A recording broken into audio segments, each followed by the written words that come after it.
welcome to this week's Glow Heartfulness webinars. As you all know, GLOW stands for Genuine Loving Outstanding Women. And last week we had Ruchi Vardhan with us, who spoke with a few aspiring civil service candidates. This week she continues her conversation with the same civil service candidates. Ruchi Vardhan is the Deputy Inspector General of Police Admin from Bhopal, Madhya Pradesh, and she's a topper in her IPS from her 2006 batch. Last week, Ruchi spoke about facing pressure, competition, expectations, the risks and progress associated with preparing for the examinations. And she also spoke about a very important aspect of Plan B in our preparation. This week, she continues her conversation as she speaks about the essential qualities of a civil servant, the values and skills necessary to be imbibed for the next gen civil service aspirants. She speaks also about a very important aspect, that is the role of a spiritual practice or a meditative element in our everyday practice, which is going to help us in our journey of preparing for the civil service examinations. So thank you once again for joining us today, and thanks to Ruchi Vardhan and the panelists, Asta Singh, Vidhi Kumar, and Soumya Shukla. Over to Soumya Shukla for her first question of this week. Thank you, ma'am. Further, moving forward, I would like to get your views on how these days we can observe that the modern and the highly educated youth are usually attracted towards the corporate side of the professional world. And it can be due to many things, such as monetary benefits or the globalized platform that they are offering. But how would you encourage the young and the intellectual and skilled youth of our country to be attracted and opt more for the civil services? And as well as, what are the scope for an individual to have their personal growth while contributing to the society in services? Quite tricky question, actually, because my choice, if you ask my choice, it's easy to answer. If you ask others' choices, youth's choices, it's difficult to answer. But then I would say that, see, first of all, we should be, the youth should be genuine to his or her choice, what they want to pursue in life, what is their goal. So if somebody's goal is to make money, I think it should be, he or she should be genuine with it, and it's okay. I mean, it's for everyone to decide as to what we aspire and what goals they want to pursue, what lifestyle they want to achieve. But generally, I would say that any good thing, any constructive thing we see around the world, anywhere around the world, we feel attracted, we get motivated with that person's zeal, with that person's goal. Whoever is doing good and thing of helpful nature, maybe to the environment, maybe to the society, maybe to the needy persons, maybe for their nation, maybe. So doing good, doing thing which can help people to a large extent, which can help people in social services, somewhere in our heart, we get attracted to those things of good deed, I would say. And maybe I'm not in a position to do that, but when someone else does it, we feel attracted, and at least we appreciate this and we admire that.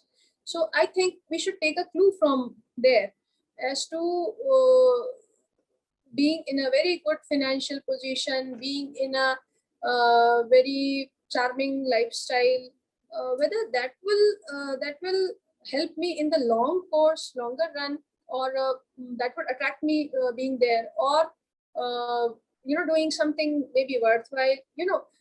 Like we have read, I don't remember the theory, but then there is a theory as to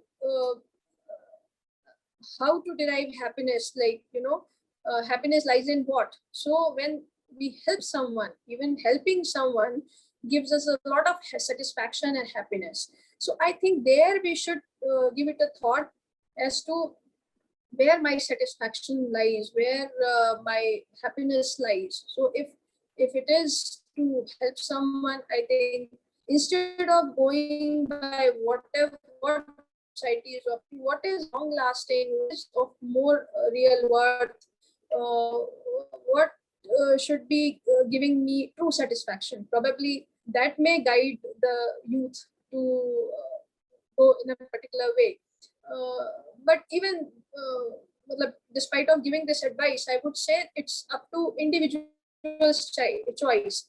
If I am not aligned to a particular cause and I pursue it just because others are saying, because my friends are going for it, that may put us in a conflicting situation with ourselves later on, and it will give us constant trouble. So at times what happens that even who have gone for professional world, for maybe they've gone to foreign places, and at times when they realize their true calling, then they come back and they maybe contribute to their village, to their society, like that. So my general advice is, would be thorough and careful while we choose for a particular option for our profession. And there are plus and minuses everywhere. Maybe in a corporate world job, you may be plus in finances, but you might be minus in, say, some other say stresses or the longer working hours or things like that. Maybe in civil services you might be plus in some way, or you might be facing negatives in some other way. So life is a mix of all that. Nothing is absolute plus in any direction, and nothing is absolute minus in any direction. So how we deal with the minuses and accommodate with them, and how we capitalize on pluses, that is the challenge. That is the true learning. That is the kaushlam that we say, yoga karmasu kaushlam. Whatever you do, you have to be efficient in doing that. So everything comes with a package. Like in marriage, I would say there are so many problems even in marriages. So what happens that we feel, oh no, this person is not good for me.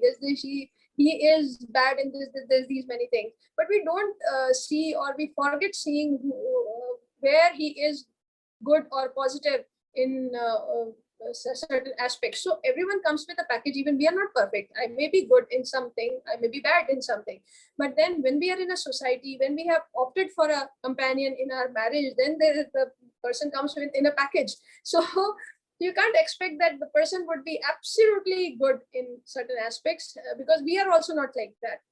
So for a profession also, there has to be a package.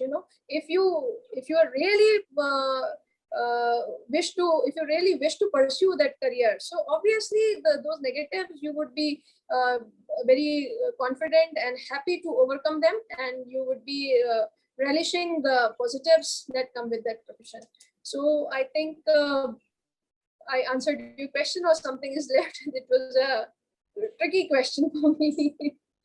When you spoke about happiness, I was reminded of this quote by Ralph Waldo Emerson. Maybe I'm not telling it verbatim. He said that the purpose of life is not to be happy. It is to be useful, to be compassionate, to be honorable, to have lived your life in such a way to make a difference in someone's life. So Wow. yeah, it's not verbatim, but maybe we can find it and put it up on the screen when we are actually. It definitely gives us the noble principles that are long lasting, that gives us a direction, and when we are in confusions like that. So I think that these things, these quotes are a guiding light for us.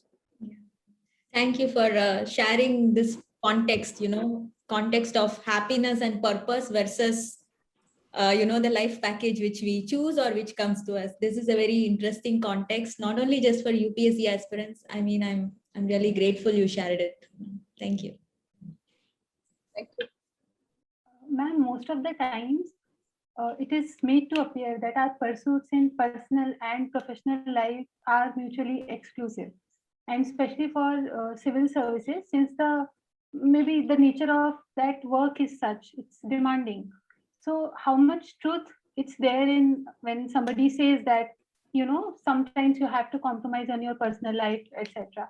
And second question, an extension of that, is how do you maintain, as in how your identity as a loving mother, as a dedicated officer, how they impact each other? Interesting questions you all are asking to me. So as far as personal and professional exclusivity and the scope of the work, I would say that somehow personally I don't believe in exclusivity of things, because I'm a person whose one part is dealing with a professional situation, one part is dealing with the same part, the same myself. I'm dealing with my family responsibilities. So somewhere we have to strike a balance. Somewhere we have to integrate both these roles, because we cannot, if we go on one way for a long time, I may be disturbing my other aspect, my very important role or very important aspect of my personality maybe.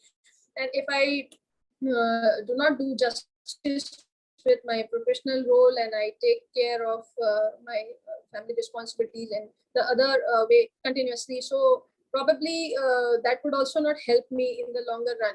So what happens that a person has these many aspects, any person has several aspects around him or her, where you have a family, where have your own self to cater to, and you have your profession, you have your finances, you have your relationships, your societal roles, your so everything comes as a totality. So if I keep on, like, my health and fitness also is one of the aspects. So if I keep on focusing on one thing and I ignore the other, if I keep on pursuing one thing and ignore others, then there would be imbalance quite soon. If I am able to address to these core things, these are one of the I would say these 7-8 things are core things for anyone. So if I want to maintain a long time success in my overall personality, I think all these roles are to be integrated. There might be times when one thing needs more attention from us, and there might be some other times where some other aspect of my life needs more attention that it was not demanding earlier. So we have to be cautious about the signals. We have to be careful about the demands of different aspects of my personality at a particular time. And I think we should address to that. So that much of flexibility is there, that maybe this year, the last year, maybe my own health and fitness, my family's security, my job's demands, they might needed more attention rather than maybe my other relationships or finances or maybe lifestyle, things like that. So that keeps on changing, and it's our own wisdom or the decision making as to what is more important at this hour, what cannot be replaced. And it relates to time management also. Like if I don't get up early in the morning, I'll not be able to meditate, I'll not be able to pursue my fitness regime.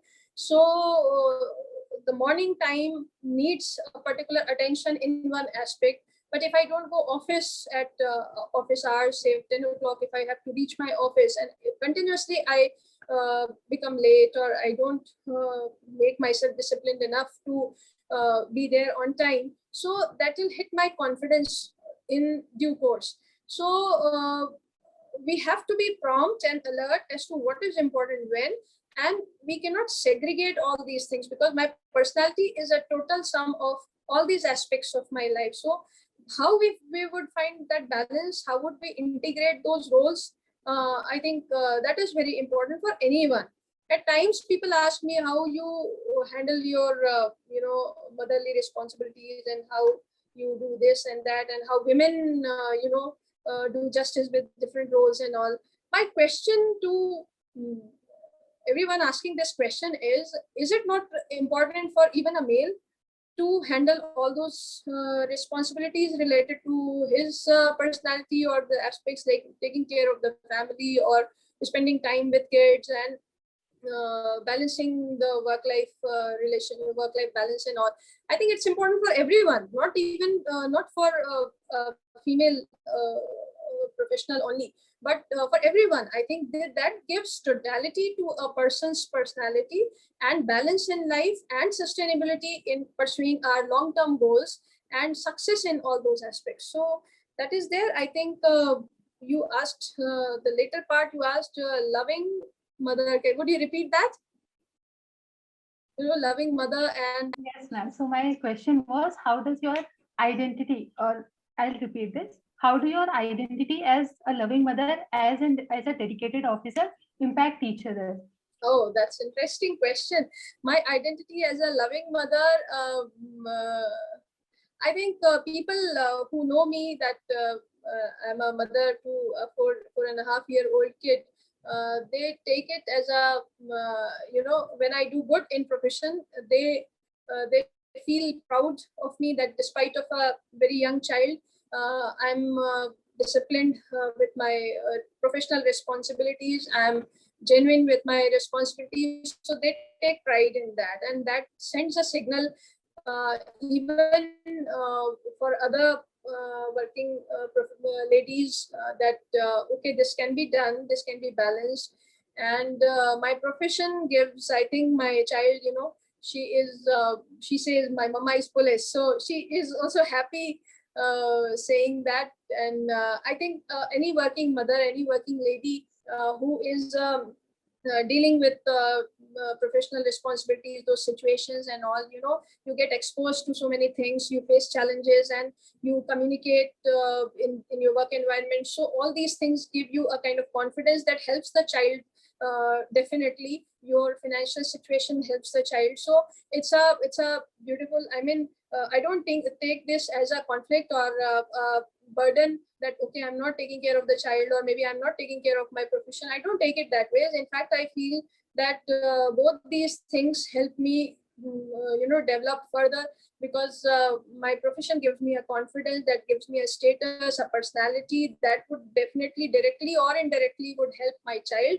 And being a responsible mother, being a child, that maybe that's a very personal experience that helps me in understanding these situations, the situations of mothers who are there seeking police help, or being in that situation. So what they go through, and how issues of kids are important as in my profession. So like that, so I take it as a complementarity, as helping me to pursue in a totality.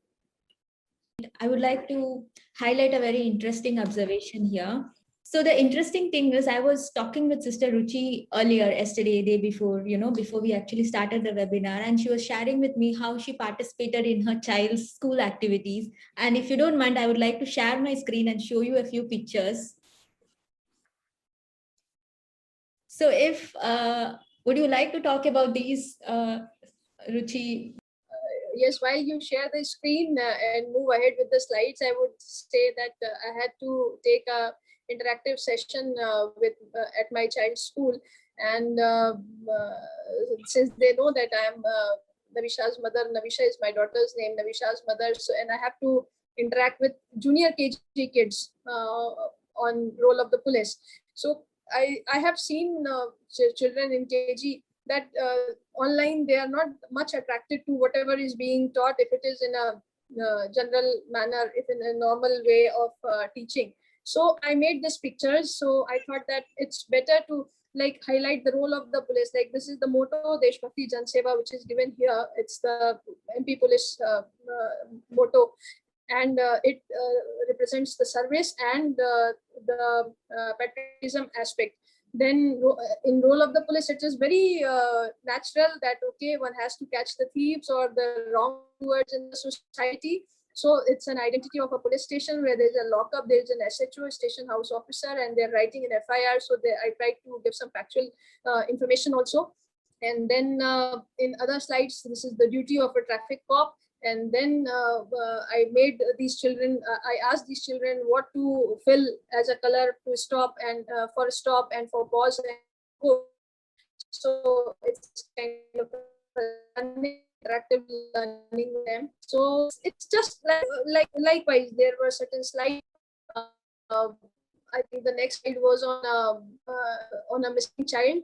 If you click the next slide, this was on a missing child. So my daughter herself, while the session was going on, she was sitting somewhere else and she was actually crying. But when she saw these balloons, she became very happy. So there was a message that their parents worrying and waiting at home, and the police duty is to help find the missing child and take them back to home. So like when I to present this, I thought that how to set a very small child's attention, and the vision I able to do justice with this assignment. And like Vidhi just asked me that my child also has this.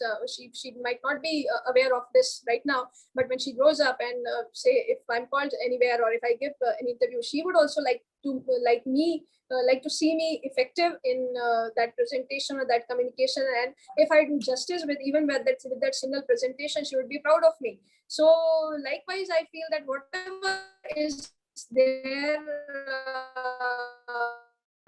if we do justice with our, even if it's a very small job, maybe the cleaning of our own house, like grooming our home, if we do justice with that role, with that responsibility, we'll feel good, and the people around us will get out of this our attitude and our contribution to that particular responsibility. I want to ask what we earlier, like how does one resolve a conflict between them and their peers or spouse, especially when their values are contradictory? Like for instance, their take on corruption. Like sometimes it happens in our own family. Then how to tackle that situation? It's a difficult situation indeed, and it's actually a blessing if we are with someone whose value system don't collide with us, and so it's a blessing. And thankfully I'm in that blessed situation that even in my marriage of 12 years I never had to think about this conflict, or never I faced this particular situation. I take it as a blessing, and a huge blessing in fact. Definitely there are conflicting situations, and I think whoever is in that situation, they have to decide as to what stand we have to take in that situation, what options are there, and where we can compromise and where we cannot compromise. And I think we should be frank and clear about that. We should share our concerns, we should communicate our concerns, and I think that would help us. Thank you, ma'am. So as you were talking before about the totality of one's personality, so even being an aspirant, I have myself faced this incident so many times that when I'm telling the people that I aspire to be an IAS officer, one of the few first responses I will get would always be about think about the services that you're going to be of, make sure it's not as engaging because you have a domestic life and a personal life to be sure of. And this is on and again, and it's very common. Whereas if I see a male aspirant sitting right next to me saying the exact same thing, somehow this particular suggestion is always missing. So hence, often faced with a position where you have to decide and alter your current situation and your aspiration according to a future that you can not be certain of at all. So on that light, still there is definitely an undeniable societal setup that we go through. So what do you think that these stereotypes and these gendered role affect on us as when we are dissipating our duties as officer? Like, what are your experience with them? Break those stereotypes, I would say. So I mean, I would say that you should pursue whatever you dream, and let the future decide whether you can do justice with that role or this role or that role or not, and you might be a role model, you might be as successful as no one else has been so far, and we might be taking your interview there. So just don't worry about societal roles or gendered roles and this and that. Go ahead, actualize your potential, realize your potential, because there are now, this is not a question for women now. I mean, there are n number of examples now, you can't even count them. There are so many examples. Women have gone to spaces, women have gone to, I mean, from sky to the, oceans and to everywhere, Antarctica, and in every sphere of life, I think women have done really well. And Get into that, and then you decide where and at what point of time you wish to take one responsibility for that particular time period as your priority, maybe after some time. And you ways, even in civil services, there are so many assignments which are a little lighter when you become a mother, when you need to spend some time with your kids, and there are childcare leaves, the provision of childcare leaves. There are job assignments that give you that much of opportunity that you can have a little relaxed time with your profession. There are challenging times as well. So even there are so many women who do very, very, very well, even with the small kid. Don't think about limitations. Explore yourself. Go ahead.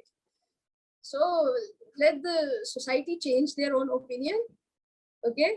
Even my parents, my mother was not very inclined while I shared her that I have opted for police as my second choice, and then later on it became my first choice only, and I am into this. And now after 14 years, I think she should be proud of me. She's happy that I am in this, and I can help others. I can help so many people, and she's proud of me now. So at least I have changed my mother's mindset. And you all are listening to me, so I'm happy being here with you all. So likewise, you make yourself happy first, and then people around you would be happier seeing you, who are concerned for you, when they see your success, when they see your influence, when they see your smile, your contribution to the society, then they would be proud of you. Change those stereotypes, I would say. That was such a authentic, from the heart response, and I'm sure that alone is the whole gist of this webinar. Thank you so much. And I think not just UPSC aspirants, every girl needs to hear this, what you just said. Yeah, definitely. Yeah. So ma'am, my next question is very specific to profession of police and women in police. So I came across this fact that women comprise of merely 10% of police force all over India, and of the officer rank posts, women only hold 6% of the positions. So now, as a woman in that system, what kind of challenges does this kind of slanted gender ratio poses for these women? And second part of the same question, ma'am, is how the women who are in the system can help bridge this gap. Very nice. First of all, I would say that this is, I think, in most of the spheres, the situations like this, because earlier there was not much of focus for the girls' child education, they say almost 40-50 years back. So there is a historical background to this, and then the opportunity of education and other resources and all that has come to girls now. And the result of this is we find increased presence in almost every sphere of life. So this kind of skewed ratio or lack of women in different positions has a justification, in the sense that women were not given that opportunity earlier. But now, since they are getting this opportunity, they are claiming this opportunity. So we see very positive results. Like in any exams, 10th or 12th exams, you would find amongst toppers, there are very many women candidates, and even in services and competitive exams. So I am sure that this gap is going to bridge. Definitely it will take some time, but it will bridge in due course. And as far as what women can do, I think we can make a friendly environment and a congenial environment for women in service. And our family needs to understand to a great extent, because over a period of years, while women have started contributing financially, economically to their families, but the role responsibilities that are there with the women, that has not actually that is not actually being shared by the family members to that extent. So I think now, with the youth coming in, the next generations that come in future, I think it is also mother's role, the family's role, to inculcate in boys also to share responsibilities, to enable that environment, the provisions, the policies where women can, do conveniently, they can tackle their responsibilities. So like I told you about the child care leave, or making work environment congenial for women to serve in. So I think that is going to help. And when we are vocal about these things, when we when we demand, maybe so there's some injustice at some place, so when we demand this environment, this congeniality for helping women to serve in their professional capacities, I think that is going to help. Ma'am, there are many times, like there are many instances when we feel pressure during training, during like preparation for UPSC, not just in UPSC, but every day. Like, so I want to ask, what would you say is your guiding compass when faced with everyday challenges all throughout your preparation, your training, and dissipating your duties as an IPS officer? So, what is your guiding compass? How you tackle all the problems? I thank you for this question, because what happens that people see the outward success, or appreciate the successes, the pluses of a personality, and what goes into tackling those challenges, and what goes into facing those struggles, those day-to-day struggles, like you mentioned about preparation and training and the field responsibilities and all. So I'm always happy to share that this heartfulness meditation practice that I started in my college days, I started it just like that. The meditation is good, so let me pursue this. But gradually, when I was preparing for UPSC services, so then I realized that this is one of the key things that is going to be there in my life. At that time, I was not selected, and there was always this confusion whether this will happen or not happen, or maybe I'll go into some other field or not. Obviously, the marriage had not taken place at that time, so there were uncertainties, in a way, uncertainties in my career, in my future life and all. But I realized the importance of this heart-based meditation, where we meditate in the heart for say half an hour or so, and we ruminate on this idea that there's divine light in my heart. It's a very simple practice that we sit with a very feel good thought that there's divine light in my heart.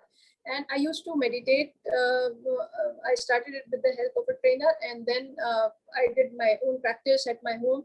And then I was staying in a hostel, and every day, whenever I felt like I was not that sincere initially, but gradually I started becoming sincere, because it helped me realize that whenever I meditated, I felt calm and balance in my persona, in my thought process. There was clarity of thoughts. There was less stress and less tension when I compared my situation after the meditation and before the meditation.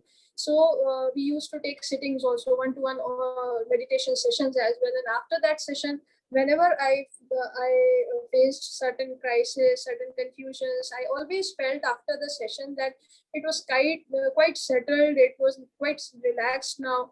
So it helped me enormously, I would say, because one practice that within half an hour, that will change your mindset from negative to positive, from a state of confusion to a state of settledness, from a state of anxiety to a state of clarity and confidence, and from a state of tiredness to a state of positive energy and enthusiasm and cheerfulness. So I realized those things. I found these things to be so wonderful that no medicine can bring me this situation, no money can bring me to this situation, no counseling of my friends or my family members can bring me to this situation. They themselves are perturbed, they themselves are preparing, they themselves are expecting things, like we told that family is also perturbed. So at times this happens in our life that we are not getting that support, that mentor's support in our life when we need it the most. And I think this teen age, this youth age is the time where we need the most references, the most powerful references in our life, because we are into a from a cozy environment of our house, we are into facing a world of, constant challenges, competition, cutthroat competition, this kind of a question to our own identity as to what you can do in life. And there are exposure to the outside world, which may not be very good. You see corruption, you find challenges, you find wrong practices, and you find so much of charm and allurement and materialism and this and that. So I feel that at that moment, at that time, when a person comes to a stage of aspiring for a competition and all, I think that is the stage where we need the soundest, the strongest reference, clear reference, right reference in our life. And there, this practice of meditation helped me, because it helped me to help myself with the help of my own self, because I was meditating on heart. So this heart, gradually I felt like it is getting more settled, it is getting stronger, it is giving me signals, it is telling me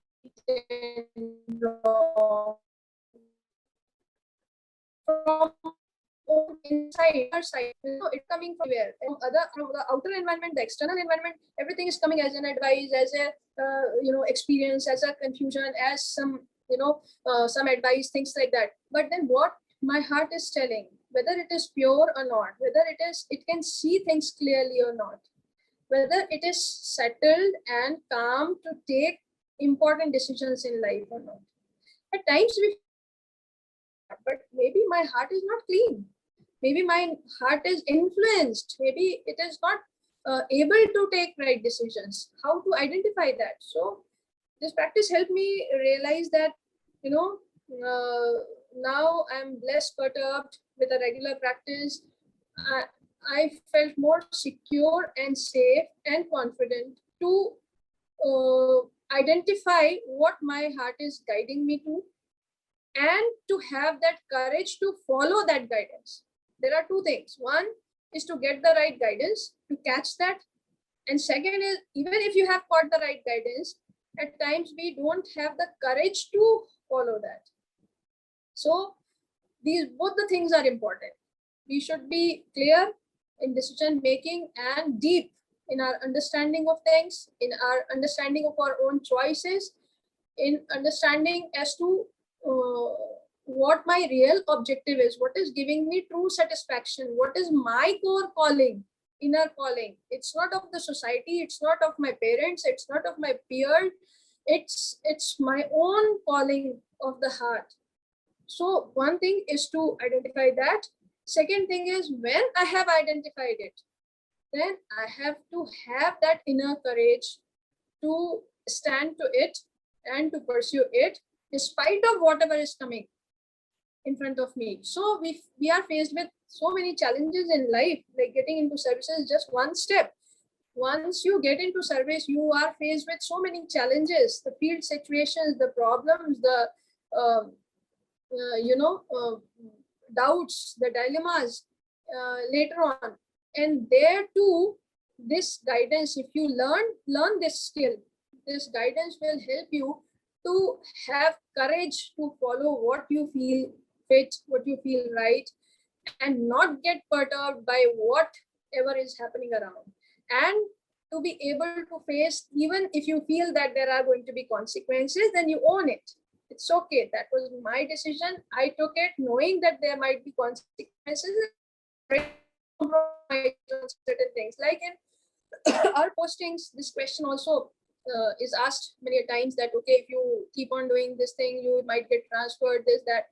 Even then, you have to take decision. Every moment you have to take decision as to what you wish to pursue. What if you pursue that, then there might be certain repercussions to that decision. So whether you can compromise on your own calling, or you can compromise on those repercussions. So it's okay if you feel that, no, at this time, with my position, with my decision making power, I feel that this is appropriate, I feel that I should take this path, then okay, I compromise with the repercussions. It's okay. One has to, but in that moment, if I am in a position of authority and I can take a particular decision, I think then we become true to ourselves, and later on we are very courageous to face whatever comes later on. And in my experience, I have found that never I have faced those consequences if I have followed my own heart, my own calling. So I mean, courage comes, support comes if you are, as I said, that if you are following a genuine thing, if you are following a good cause, the support comes. I mean, in a very mysterious way, I would say in a spiritual way, that support comes. And you feel, because you have taken a decision consciously and with a lot of clarity and depth in understanding that situation. So then enormous courage comes and enormous support is received. And in a way, when we come out of that situation, we feel that something wonderful has happened, which you never imagined and which was not perceptible even to you, that this would come out in such a nice way. And at the end of it, you remain very protected, very, because you have taken a decision with the legal position, with the rightness or appropriateness of the situation. So that definitely is going to help you in the longer term. If you don't feel pressurized to certain very temporary things like getting a posting here or there. Like I'm in a service where almost in 32, 33 years, I'll be posted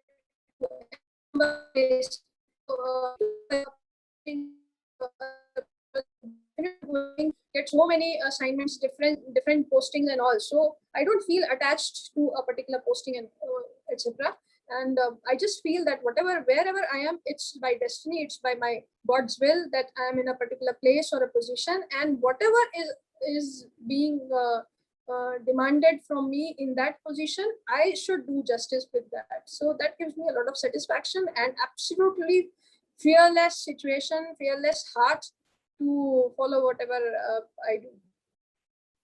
Thank you so much, ma'am.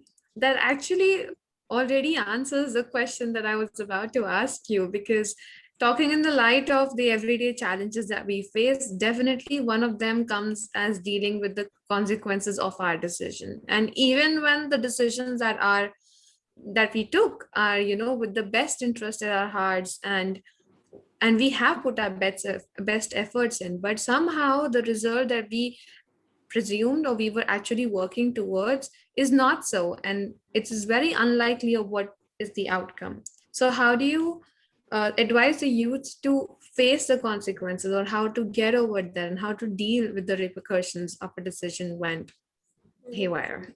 I think I already answered that, and we have to be true to our own heart, and I think that takes care of everything. But definitely there's another angle as to the problem comes when we get attached to a particular thing. Even if we are pursuing something and we get attached to it, that creates trouble. That is creating problem. If we feel that okay, I'm in this particular post and I'm doing this, and if there is this repercussion, and if I feel attached to being this post and take it very, then if I'm transferred, I will feel definitely perturbed. It will affect my mindset. So that is why I'm telling you that yogic practices like meditation, cleaning, prayer, they give you a lot of support. Like you don't, I mean, we all have heard about this, kamal ke patte jaisa jab hum baat karte hain, that you are there in all the dirt and all the mud and all, and but it doesn't get, you don't get affected by whatever is there. So it's like leading a life of non-detached, attachment kind of a condition, that you are doing whatever is assigned to you, but you don't get touched or influenced or involved with that, I would say. So if I'm in a position and I have to take action, I have to decide on an action, so I'll do that as part of my duty. But personally, I won't get involved with that. That's the role of that assignment, that position, that I have to take a decision in a particular context. There might be repercussions to it, but if I take it being from a distance, if I take it that, okay, this is the job of an SP, of a DIG. So as when I'm in that post, when I'm the SP of that place, when I'm DIG of that place, I have to take decision. But when I'm not in that place, it doesn't touches me. It doesn't touch me. I come out of it. So I think then the best decision comes, because you are not emotionally, personally, you are not involved. That's your role, that's your duty. That's in legal context, in seeing that situation, whatever best a DIG should do, whatever best a decision a SP should take, that has to be taken. You are the instrument, you are the medium, and you are taking that decision. But then if there are consequences, that's the best decision in your understanding, in your judgment. But if something wrong happens, you take it that way also. I mean, in legal parlance and whatever, then the next, whatever comes as a result of that decision, even then you have to take the best decision. But I don't, somehow this practice has helped me to even while being involved, I don't feel, one with that situation. I don't know whether I'm able to express myself, but it doesn't touch me somehow. And it helps me to get out of that very easily, to not allow that situation get overboard, to get into my mind. And see, for example, at times we have to we have to appear angry on someone. We have to be, we might have to be to shout at somebody, or maybe we have to appear rough or strong in that particular in a particular situation. But then if you get involved, then what happens? You are angry, you are disturbing your inner self, you are raising your BP. So you have to see that, okay, this is a role. So you do a role play, get involved, do a role play with 100% of your input into that situation. But then you should be able to come out of it the next moment. If you come out of that situation, if you are in a different environment, if you are with a different person where you need not be angry, where you need not shout at the person, then you should be so competent to be able to deliver that stance at one place and change your reaction at another place. So likewise, you do your roles, but you like how to remain untouched is an art. And I think this heartfulness has helped me a lot. Ma'am, your explanation just reminded me of something that Voltaire had said. I had read in his novel. It was cultivate your own garden. So Actually. So that inner environment that I have to be in is to be cultivated by me. Whatever is there surrounding me, external to me, that will change, that is dynamic, and that may pose challenges, that may try to disturb my inner environment. But then I have to be master of myself, my inner self, in a way that despite of taking the best decisions, doing the best whatever I can do, but my inner environment is my treasure. It doesn't get affected by whatever is happening around. So ma'am, as you explained that not getting attached in two sense, first of all, the work that you do, and second, in our preparation as well, you mentioned that you should not get too attached to the goal itself, but rather you should be more attached to the preparation. I gather that this demands a high amount of faith. So how do you suggest that we should develop that faith? Because it's not all the times that we can find it from within ourselves. So how do you suggest to go ahead with that? See, we have this element of prayer in our practice. So prayer helps us in that. at times we feel helpless. So when this inner call comes for that spiritual support, that guidance, so whatever is the inner calling of my heart, if it's a true calling, then it becomes a prayer and you receive help. So we do this heartfulness prayer every night and every morning, where we say, हे नाथ, तू ही मनुष्य जीवन का वास्तविक ध्येय है, हम अपनी इच्छाओं के गुलाम हैं जो हमारी उन्नति में बाधक है, तू ही एकमात्र ईश्वर एवं शक्ति है जो हमें उस लक्ष्य तक ले चल सकती है. So this last line which says तू ही एकमात्र ईश्वर एवं शक्ति है जो हमें उस लक्ष्य तक ले चल सकती है,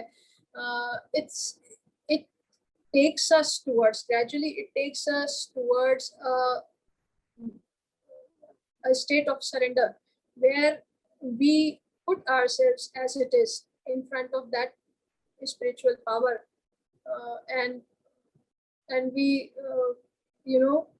come in a helpless condition, that at some point I can't help myself and I need that support. And I feel that as I said, that whatever comes, and we should accept it as our destiny and we should do our karma. I think this state of surrender helps in developing that condition where we do our effort and we leave things at the hand of God, that we have done the best. Now it is your will. Now if you take me to a particular thing, to a particular outcome, I'll accept that. If you take me to some other outcome, I'll accept even that, because I have done my part. But beyond a point, I am helpless. And I leave it to you. I surrender myself to you. Because since my birth also, I have not decided everything. I have not done everything to come to this stage where I have contributed everything to my choice and to achieve at this place. It's not like that. Even my birth, like being born in a particular family, was not in my hands.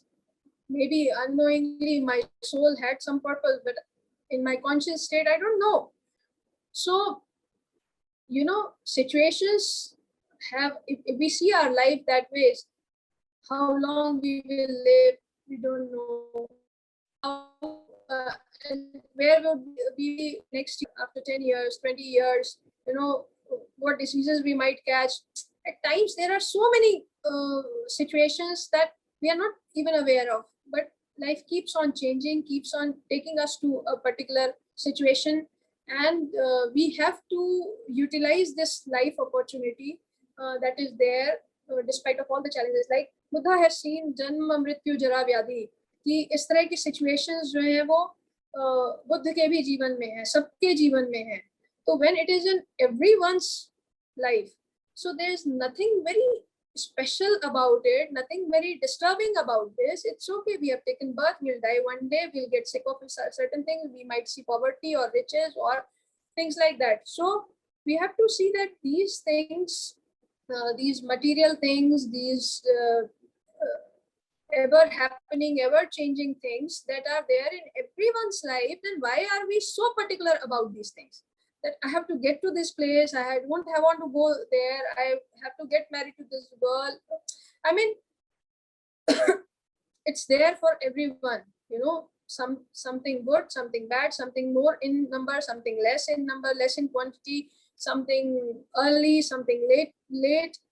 So it is there. So we have to take these things easy in a way, but we have to find a purpose as to why my life itself has taken birth, and how I have to evolve through this life, and whatever time is there, we don't know what time is there, but whatever time is there, in this journey, how within these situations, whatever is happening around us materially or spiritually, or whatever is happening, in whatever relations I am in whatever professions I am in whatever successes or failures or whatever situations we are in, what is there for me to learn? What is there for my soul to evolve? How can I, evolve as a human being? Because this birth, this opportunity, this life opportunity is limited, is uncertain, and every moment, in every whatever is coming to me in that situation, whether we say material or spiritual, I mean, what is between? Why can't I feel that even my role as a mother is a spiritual duty, even my profession as a police is my spiritual duty, or both the things are aligned? So can we align these both things? Can we integrate these both things? Can I take even cooking as a spiritual duty, because it is feeding me materially, my family materially, but there is a spiritual aspect with what mindset I prepare my food, with what mindset I take my food, how it is going to help my soul or my body or my mind. And so if we integrate all those things, then everything in the life becomes a learning opportunity, becomes an evolving opportunity for my soul. And hopefully with God's blessings and, with our destiny, I think if we are able to achieve that purpose within this lifetime, I think that should be the success of this life. Thank you so much for that beautiful, beautiful response. It was just not about UPSC. It was not about, being in police service. It was not about just being a mother or a woman or cooking or cleaning or taking care of the country or taking care of the society. I mean, it was like a complete holistic response for living our life, for finding our true purpose and fulfilling our true purpose in life. That was like it just answered like the whole gamut of questions about everything. There is this book written by Stephen Hawking, The Theory of Everything. So I would probably I would probably give a title to that response as the response of every question. Thank you. Thank you. It's like, how do you, what is the answer to all the questions? That's probably the response. And thank you so much from the core of our hearts. And I'll let Asta ask the next question, though I think all the answers are taken care of. But anyway, Asta, over to you. Thank you, Purnima.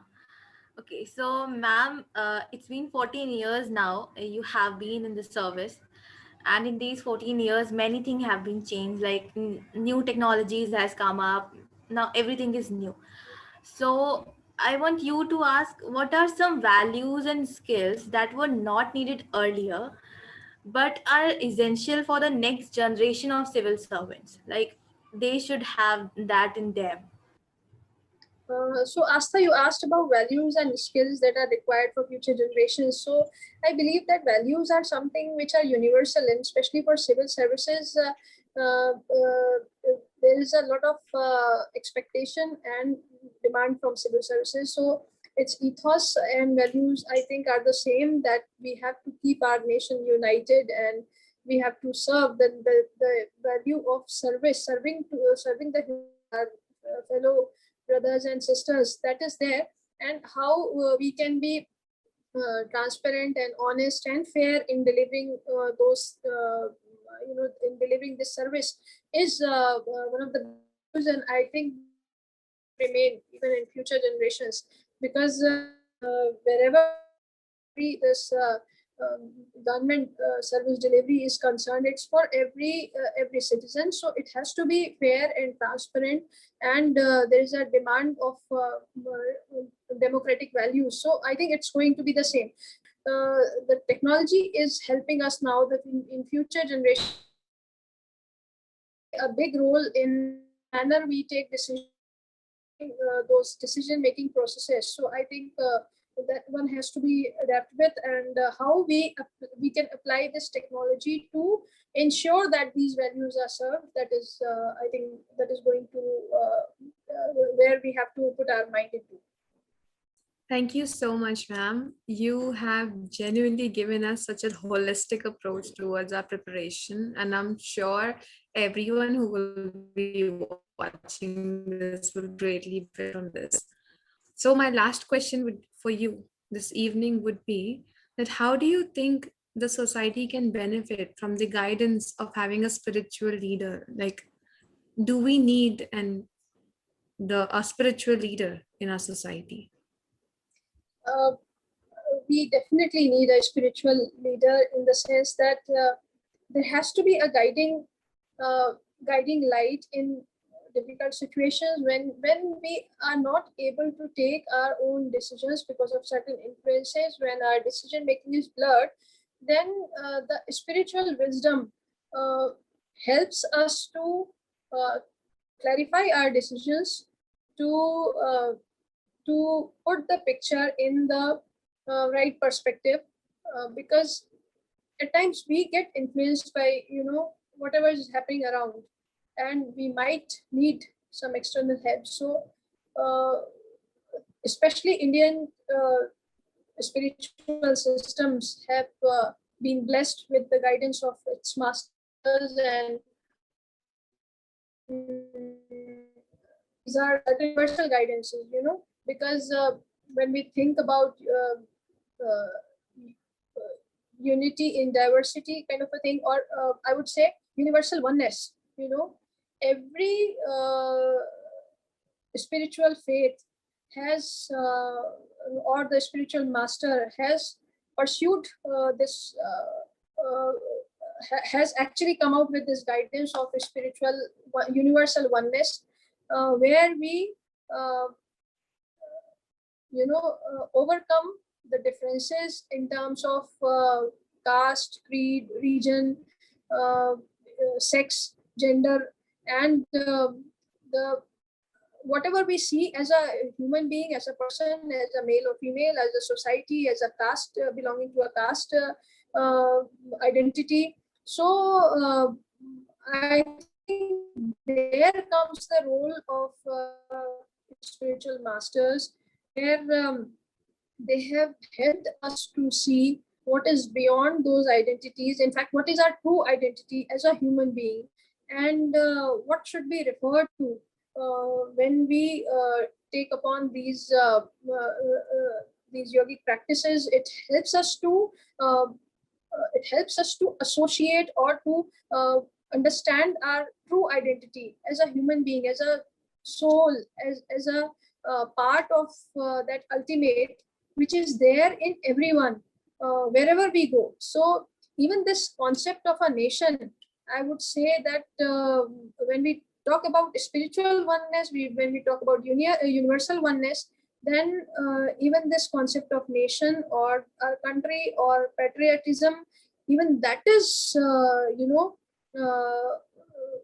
surpassed or gets expanded with this universal oneness in the entire globe, or entire I would say entire universe, because then we can feel that oneness, and their spiritual guides can guide us. They can expand our consciousness, and they can help us understanding the true meaning of life. They can help us guiding in tough situations by helping us to refer to our own inner guidance and strengthening that capability to reach out to that guidance that is there lying inside us. But when it will happen, when we are able to see that spiritual oneness, when we are able to feel that spiritual presence within us, that is part of that ultimate source. Actually, it is there in every living being, in every human being, in everything, I would say, even in things where life is not there, there is something inside that.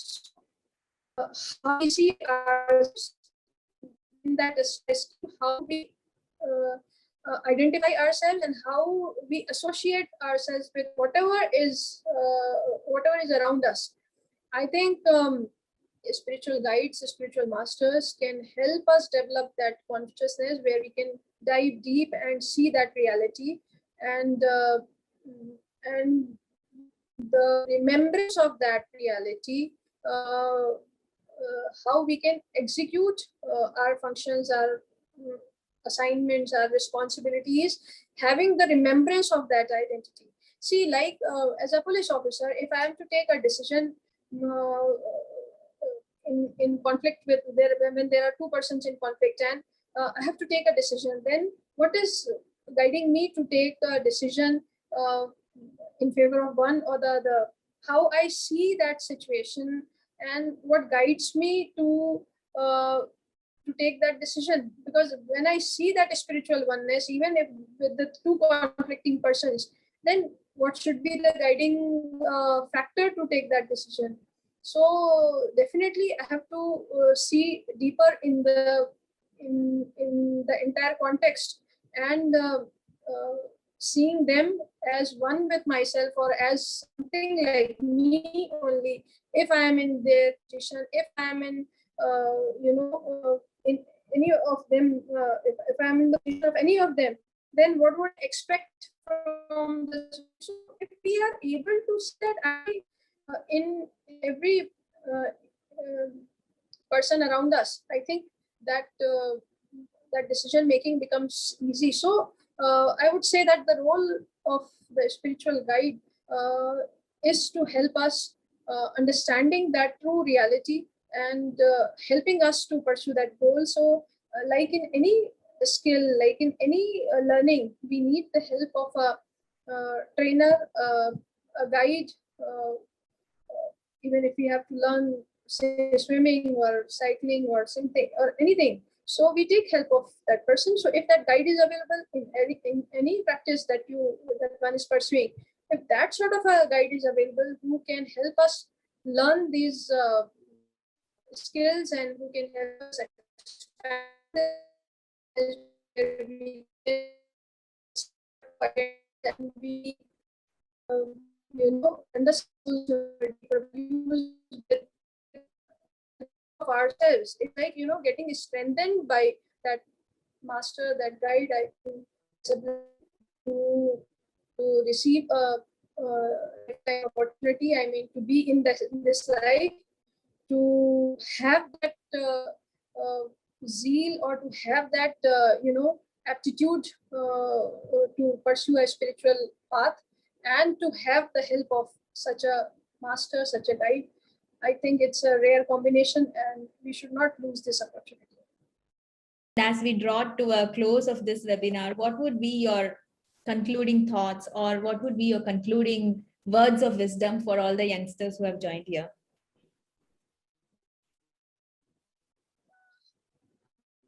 I think I've said so many things.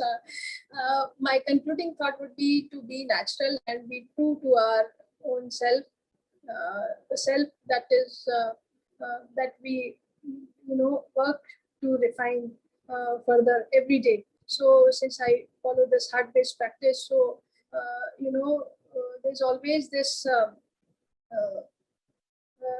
need of refinement of the self, I would say.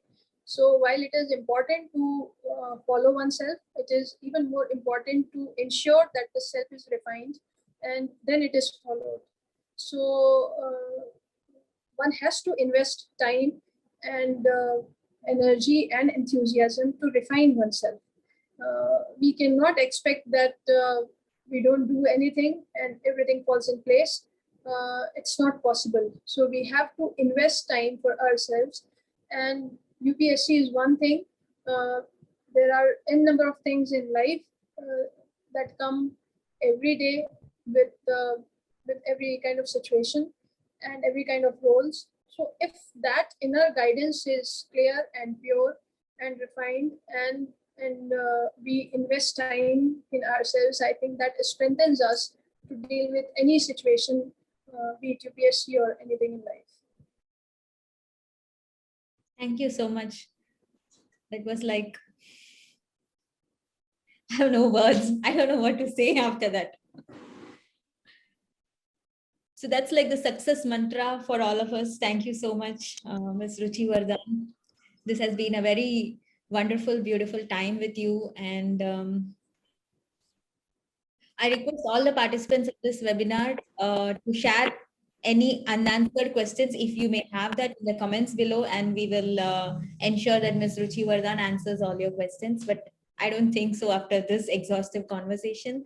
I thank Soumya, Vidhi, and Asta for your valuable contribution, for your time and energy and effort here, and for all the representation which you have given for all the wonderful, young, inspiring girls and boys who are aspiring for UPSC. And most importantly, thanks to Ms. Ruchi Vardhan for I don't know what to say, for everything that you've done today for all of us.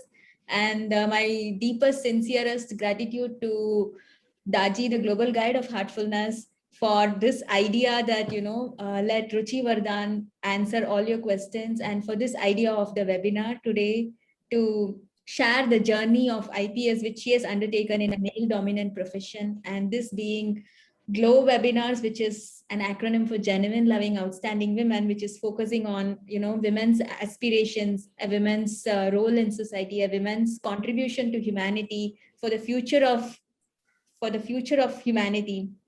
I think gratitude is just a very small feeling we all feel today. And thank you so much. Thank you very much. Thank you.